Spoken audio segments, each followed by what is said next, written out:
नमस्कार। नमस्कार सर। वैसे तो कृष्ण भगवान के कई नाम हैं। कोई कन्हैया कहता है, कोई गोपाल कहता है, कोई माखन चोर कहता है। तो एक नाम ज़्यादा फेमस हुआ लड्डू गोपाल। ये नाम कैसा पड़ा, कोई जानता है? नहीं? चलो सुनिए।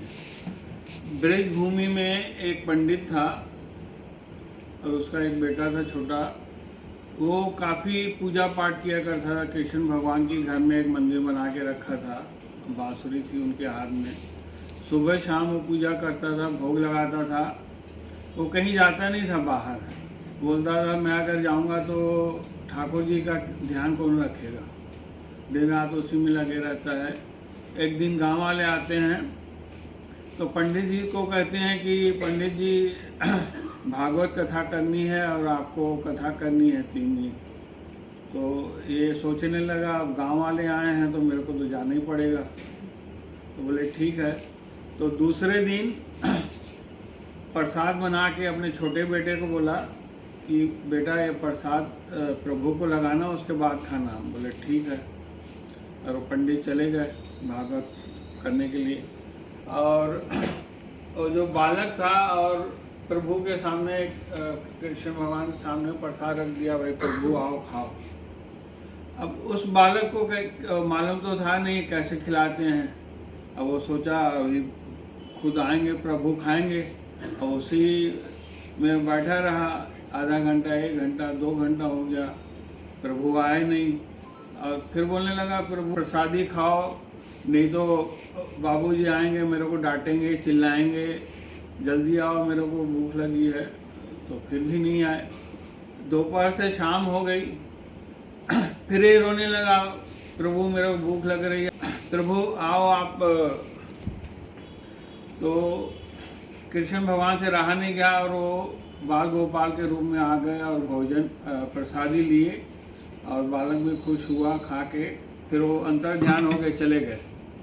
शाम को जब पंडित जी घर आए उनके पिताजी, तो बोले भोग चढ़ा दिए प्रभु को। बोले हाँ ठाकुर जी चढ़ा दिया। बोले कहाँ प्रसाद लाओ। बोले वो तो पूरे खा गए। ये हंसने लगा। बोला सोचा कि बालक है, भूख लगी होगी, खा लिया होगा। ठीक है। दूसरे दिन भी फिर प्रसाद बना के दिया उसको। बोले ठाकुर जी को खिलाना, उसके बाद खाना। तो फिर वहाँ रखा प्रसाद, ठाकुर जी को बुलाए, फिर आए, उन्होंने खाया। फिर शाम को आए, फिर पूछे भोग लगा दिया। बोले हाँ। बोले कहाँ प्रसाद। बोले तो ठाकुर जी खा गए पूरा। ये सोचने लगा कुछ ना कुछ बात है। रोज़ बोलते हैं ठाकुर जी खा गए, तो कैसे खाते हैं करके। तो तीसरे दिन लड्डू का एक प्लेट में भोग लगाता है, इसको सजा के दे जाता है कि लड्डू का भोग लगाना।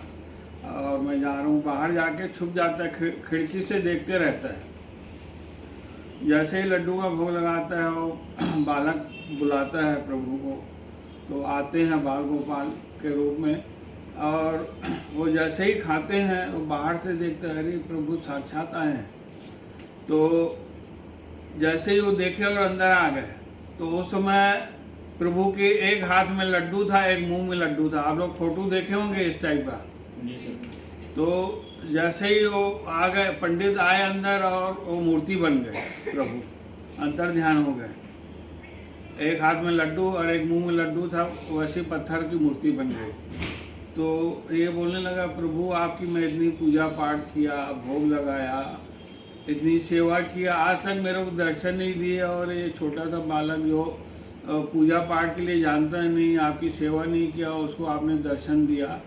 तब आकाशवाणी हुई कि हे वत्स, कि ये बालक जो है ना, ये मतलब अनमोल होते हैं। इनकी मतलब जो चंचलता रहती है और इनके मन में भेदभाव नहीं रहता और किसी तरह का कपट नहीं रहता।